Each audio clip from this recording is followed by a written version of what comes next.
My name is Martin Brown. I am a researcher at the Jack Gordon Institute and also a master's student, part of the Global Affairs program at FIU. Today I'll be briefing on our new China Influence Dashboard, looking at the last 26 years of China's influence through Latin America. As you can see above me, starting in the 2000 period, we really want to understand at Jack D. Gordon how China has invested themselves, embedded themselves with influence into the region of Latin America. We want to look at the four instruments of national power: diplomacy, information, military, and economics, to understand the full weight of China's influence and embedment into the region.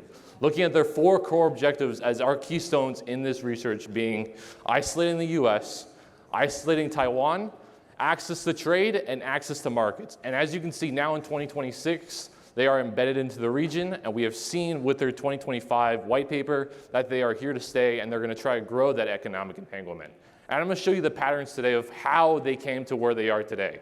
So if we go back to 2000 and look really only at the economic and Taiwanese diplomatic allies, you can see that Taiwan had a strong footholding, especially in the Central American region.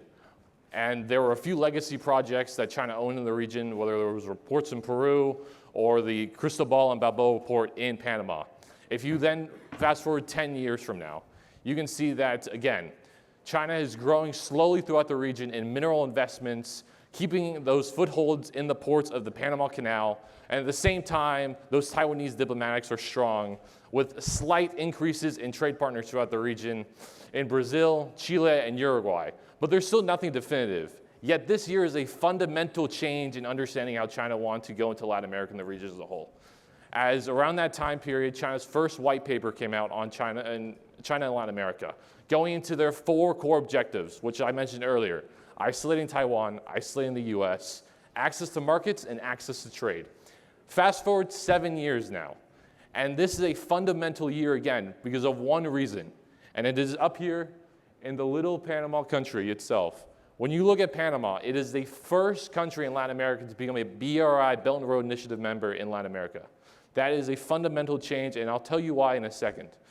But the first thing to note, in that 17-year period from 2000 to 2017, total FDI was $162 billion, going into mineral projects in Peru, in Chile, not in Argentina yet, but you'll see a few in a second.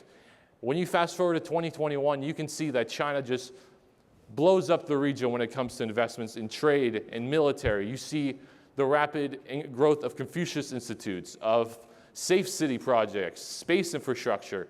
And these Confucius Institutes are used not only to embed ideology and political alignment in the youth population, but also within the police, national militaries, border security, especially at the University of Panama in Panama City. Their Confucius Institute, when it was inaugurated, came out to say, we are here for the Border Patrol to understand Chinese curriculum and doctrine on top of the younger audiences.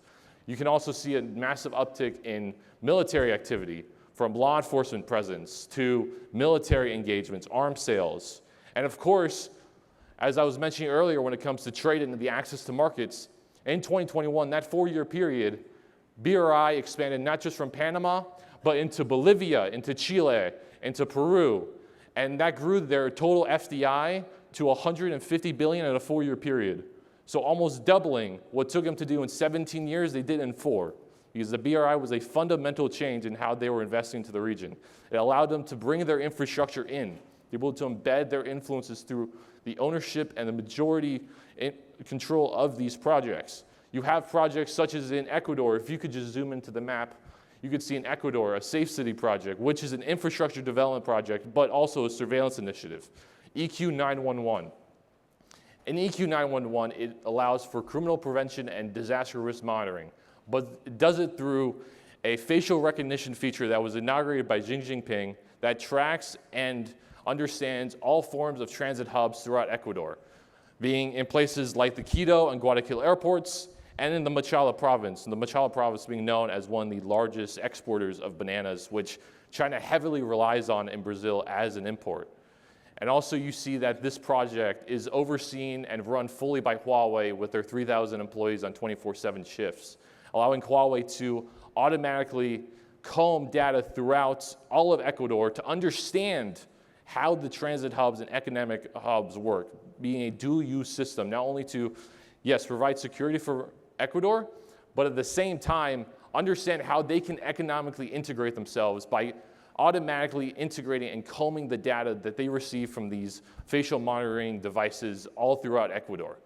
We also can see that when it comes to how the BRI influences how a country shifts, we see that in places like Argentina down south, that there are massive mineral investments that happen in that 3 or 4 year period.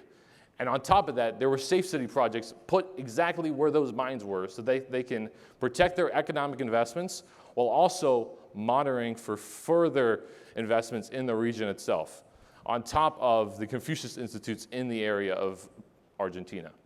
And then when you fast forward to 2026, you can see that is exactly where we are today when it comes with China and Latin America. They have the BRI, which they use as an infrastructure development program to put due-use infrastructure on top of economic development that, of course, isolates Taiwan from the region because, as you can see, with the rapid growth of economic development comes the rapid growth of political alignment with China. So countries in Central America like Nicaragua, who flipped, I'm pretty sure in 2021, from the BRI to the BRI and pushed away from being a Taiwanese diplomatic ally, had a massive number of investments in a 3 or 4 year period. As you can see, from 2020 to 2026, they are massively growing themselves to be a politically aligned economic power with China in the region because of the BRI, because of initiatives such as that. And so that is where we are today, especially with the third white paper that just came out, listing, as I said earlier, that they are here to entrench their assets in the region and continue growing. And now I would like to introduce to the stage the next panel, which will go into the external powers and how they are investing themselves in Latin America and how those external powers, being China, Iran, Russia, are all in their own unique way finding how to come into the Western Hemisphere, how to invest, how to grow their own assets, and achieve those 4 objectives: access to markets, access to trade, isolating the US from their own hemisphere, and of course, isolating other allies such as Taiwan, which is China specific. And being the moderator for this upcoming panel is Vera Berger-Gruen, who is currently a national security correspondent with the Wall Street Journal. She served as a senior correspondent with the Times Magazine, and in 2017, she was a part of a Pulitzer Prize winning team on a Panama investigation. So please, a round of applause for the next panel. Thank you.